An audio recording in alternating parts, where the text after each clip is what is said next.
Hello everyone. Somewhere along the way we were all sold a lie that perfection equals success and happiness and self-worth, and I almost bought into this of never being good enough. But then Japan stepped in, shook its head and said, "No, you're doing it all wrong. Here, hold my matcha while I show you." And so for the past 2 decades, I gently began exploring the Japanese art of embracing imperfection, of being proud of my battle scars, and before I knew it, 5 wonderful concepts gently slid into my life. They're not so much actions, but more approaches, which had me reframing how I saw myself, my life, and the world around me. Join me as I share these ideas that range from our reason to being to not being wasteful. They may just inspire you to grab some matcha. I'm the Forest Fairy. Welcome to my corner of the woods where I'm rebuilding, revamping, redesigning a magical life and hopefully inspire you to gather your own fairy dust. I hope you're having a fabulous week. I recently spent a lovely weekend visiting the son and the girlfriend in Paarl, situated in the beautiful Klein-Drakenstein district of the Western Cape. Together with Franschhoek and Stellenbosch, this is the hub of the Cape winelands, and the numerous and beautiful centuries-old and new wine estates are surrounded by magnificent mountains. During the visit, I was gifted the book Ikigai, The Japanese Secret to a Long and Happy Life by Hector Garcia and Francesc Miralles. I had been introduced to the Ikigai concept many years ago and had, especially over the past few years, used this process to help me identify my purpose, but I'd never actually read this particular book.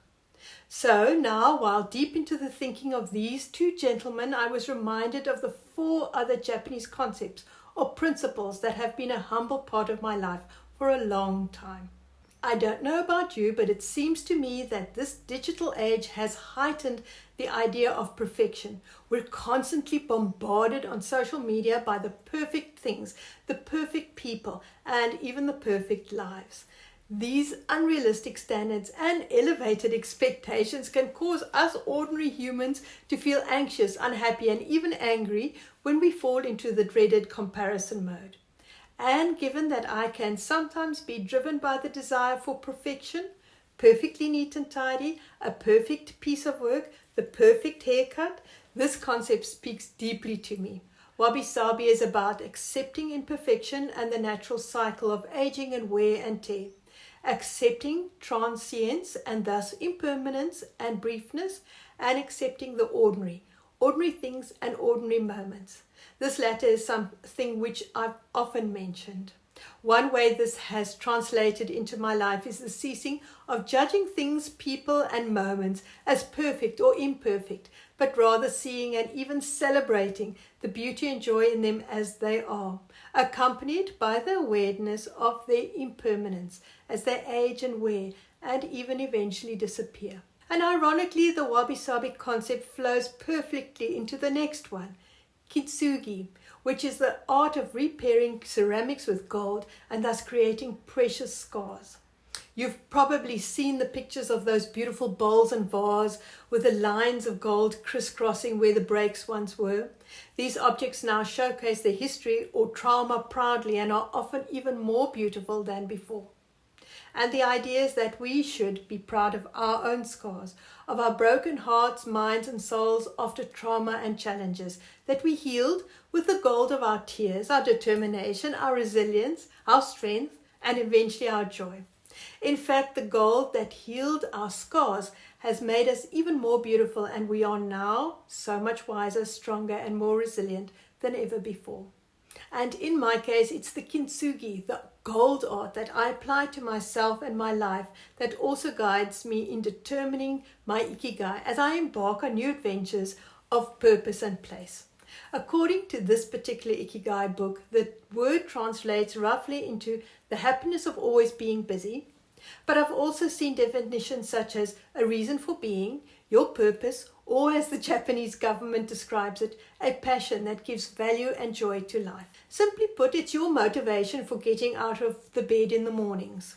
Mark Wynn took Garcia's Ikigai idea and created the popular Venn diagram, which you use to sort out your thoughts as you determine your purpose, passion, or whatever you may call it. The first step is to populate the 4 categories. what you love, what the world needs, what you can be paid for, and what you are good at, which then translates into your passion, your mission, your vocation, and your profession.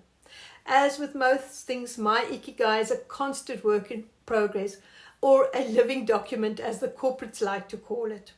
An example of what I've populated so far is that I love learning new concepts, ideas and skills, many acquired on the journey to healing myself and my life after losing a partner and a few other dramatic events. Does the world need my learnings? Would some people be inspired by my ideas and the skills I've used to redesign a magical life? And then there are the questions that remain to be answered. Could I be paid for this, and would I be good at it? Why don't you give it a go and see where these questions lead you? It may just be to your Ikigai. And then there's the age-old concept of Mottainai, which is all about not being wasteful and which spoke straight to my heart as recycling and upcycling happened in our house long before it became popular and a necessity. It seems to have been derived from the Buddhist principles when in the 1300s the Japanese were made to believe that spirits resided in objects and therefore they had to use their tools and care for their belongings carefully. Now the Mottainai spirit includes our resources, objects, money, energy, skills and nature, and invites us to reduce, reuse, recycle and respect. The final concept is in fact not an old one, but one that seems to have a complicated history. It apparently started in the Depression era in the United States and was brought to Japan after World War II, where they of course gave it a name. Kaizen is all about the principle of small continuous improvements, and although mostly used in business, it is also applied to the achievement of personal goals outside of work. It's very like what we've discussed before, the small daily habits or improvements that make up a system to achieve a goal. And so there you have it. There are many more Japanese concepts that one could embrace, but these are the 5 that have slid into my life over the past few decades, subtle influences of which I had actually forgotten the names. Are there any other Japanese concepts that have made an impact on your life or also just subtly influenced it? Or any other concept for that matter? Please share in the comments below. We'd love to hear about what you found valuable and life-changing. If you enjoyed this conversation, you may just like the one on how I lost my spark and 5 ways I'm getting my fun and joy back. Wishing you a week filled with healthy contemplation, a few Zen moments, and of course, sprinklings of fairy dust. Until next time, goodbye.